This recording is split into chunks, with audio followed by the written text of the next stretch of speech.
Message de Monseigneur Philippe Christori en ce vendredi 2 décembre 2022. Que le Seigneur conduise vos cœurs dans l'amour de Dieu et l'endurance du Christ. Nous sommes en avant, à l'écoute de Jésus qui vient vers nous avec douceur, comme il le fit à Bethléem dans le silence et la discrétion. Être à l'écoute de Dieu, voici le propre de la vie spirituelle. La Vierge s'est rendue disponible pour écouter l'ange Gabriel. Elle vivait en permanence avec le Seigneur, de manière consciente, et tous ses actes comme ses pensées étaient inspirés par cette relation. Son désir de Dieu était tel que faire sa volonté était son but et sa vie. Son écoute la mettait à la disposition de Dieu. Surprise par la salutation et la demande formulée par l'ange Gabriel, elle était cependant parfaitement offerte à cette sollicitation inattendue. Plus tard, Marie montre encore son écoute au temple lorsque Jésus lui dit « Ne saviez-vous pas que je dois être dans la maison de mon Père ?» Ou encore à Cana « Femme, que me veux-tu » Il en fut de même au Golgotha lorsque Jésus la déclara mère des disciples en disant « Femme, voici ton fils ». À chaque fois, Marie écoute et accueille, elle est soumise à la voix de Dieu, elle conserve ses paroles, elle se laisse interpeller et transformer. Marie est souple comme l'argile entre les mains du potier qu'est Dieu. En ces semaines de l'Avent, nous mettrons-nous à l'écoute de la parole en acceptant de nous soumettre aux appels de l'Esprit? Serons-nous souples entre les doigts de Dieu pour qu'il façonne en chacun son œuvre? Cette question de l'écoute rappelle l'épisode du collecteur d'impôts nommé Zachée. Celui-ci est petit et veut voir Jésus. Il court et grimpe sur un sycomore pour l'apercevoir.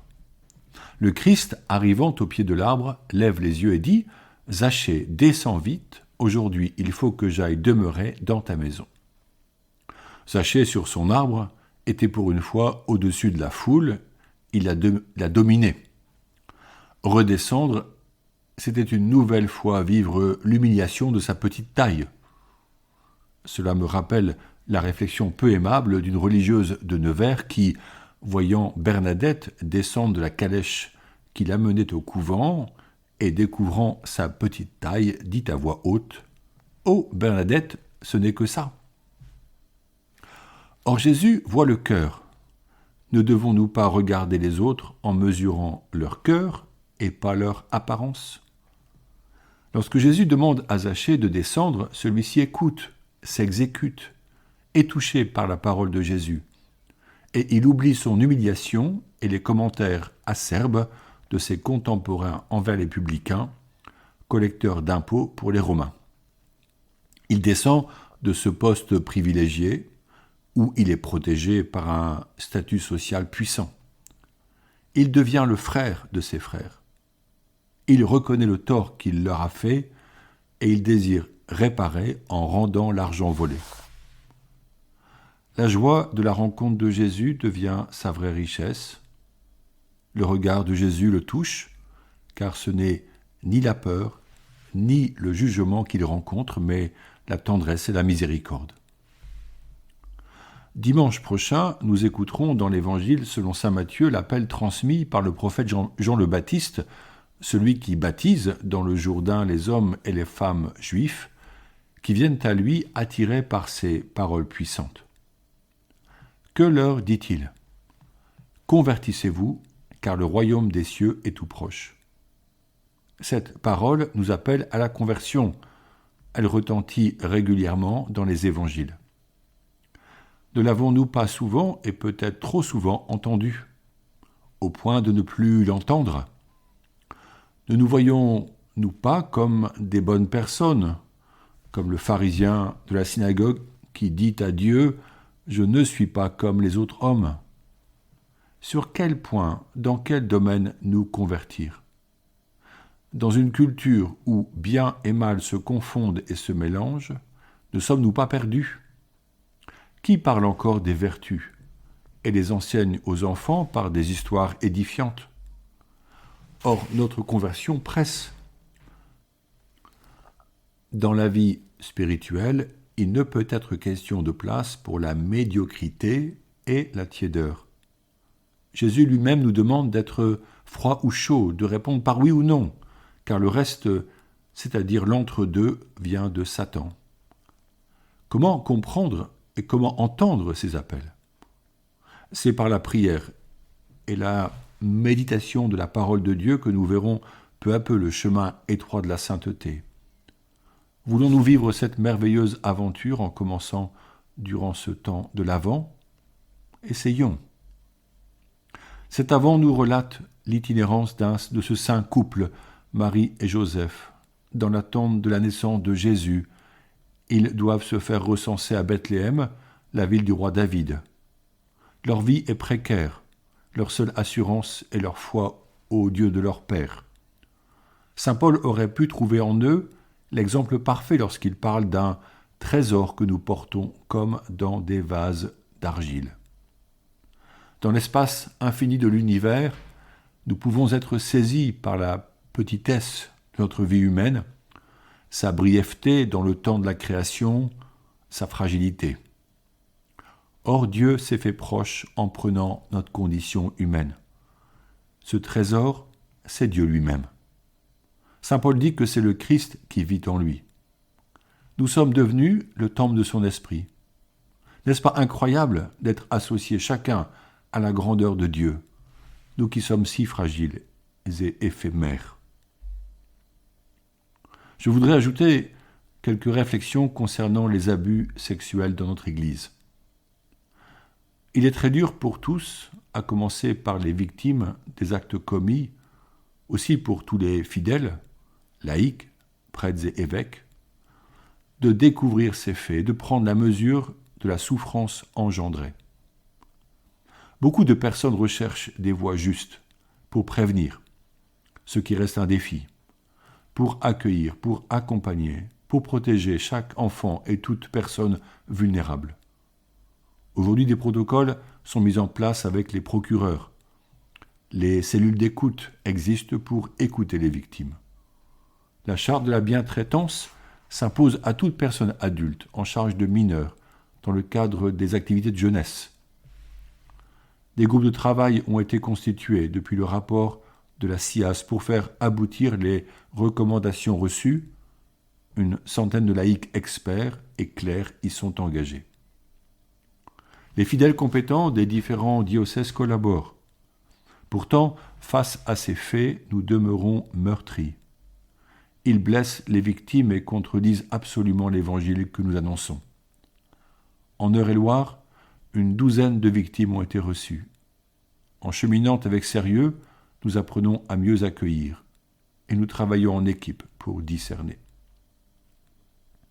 Ce drame des abus ne fait-il pas écho aux propos de l'apôtre saint Paul qui parle de chacun de nous comme un vase fragile ? Nous sommes tous des pécheurs, capables de faire le mal que nous ne voulons pourtant pas faire, comme le dit saint Paul. Cela ne diminue pas la faute, cela n'excuse rien, mais nous devons le savoir pour agir. Nous savons la nature humaine blessée et faillible. Nous affrontons un combat spirituel, celui du mal face au projet de salut de Dieu. Le pape François nomme souvent le diable dans ses prises de parole. Ignorer la puissance maléfique serait faire preuve d'une grande naïveté. Le démon veut mener l'homme à sa mort définitive, l'enfer, et il s'y emploie avec acharnement. Le salut obtenu par le Christ lui est insupportable, tout comme la miséricorde divine. C'est pourquoi saint Paul demande que nous prenions les armes du combat spirituel, que nous soyons équipés tel un légionnaire partant en guerre. Ne l'avons-nous pas oublié, imaginant un monde spirituel uniquement bienfaisant, fait d'anges et de saints? Nos contemporains sont à la recherche d'une spiritualité du bien-être terrestre. Or, c'est en lisant l'Écriture sainte que nous comprenons combien ce combat est acharné et que son champ de bataille est notre humanité. Le mal et les abus sont répandus dramatiquement dans de nombreuses familles où l'amour et la protection devraient être assurés à tout enfant. L'impudicité a perverti la société civile, mais aussi l'Église. Se purifiant de ces abus, sera-t-elle à nouveau crédible pour annoncer le salut et l'amour de Dieu ? Oui, nous l'espérons, car tant de personnes recherchent celui qui peut leur apporter vie et bonheur éternel, et c'est le Christ. Oui, nous sommes des êtres très fragiles, soutenus par la grâce divine à condition d'être unis à elle. Ce ne sont pas d'abord des discussions et des recettes techniques qui nous préservent du mal. Mais, et je cite saint Paul, cette puissance extraordinaire qui appartient à Dieu et qui ne vient pas de nous. 2 Corinthiens 4, verset 7. Elle nous est communiquée par les sacrements et l'adoration priante aux pieds de Jésus. Elle a besoin de notre fraternité en Jésus-Christ. Elle se renouvelle par le pardon sacramentel reçu dans la confession. Les abus de tout genre appellent une conversion à redemander souvent comme une grâce.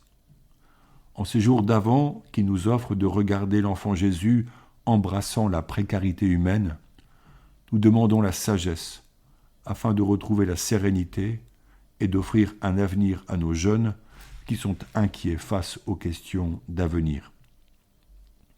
Le temps de l'Avent nous donne l'occasion de prier plus intimement dans l'esprit de Bethléem. Prions pour ceux et celles qui souffrent des abus. Prions pour recevoir d'en haut le discernement. Prions pour que notre société trouve la voie de la lumière, l'enfant de la crèche, Jésus.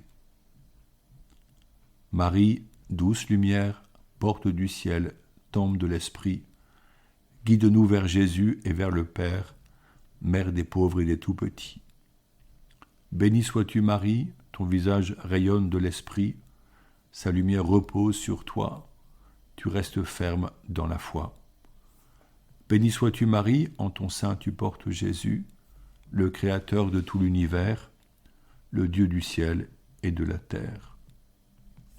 Marie, douce lumière, porte du ciel, temple de l'esprit, guide-nous vers Jésus et vers le Père, mère des pauvres et des tout-petits. Bonne journée.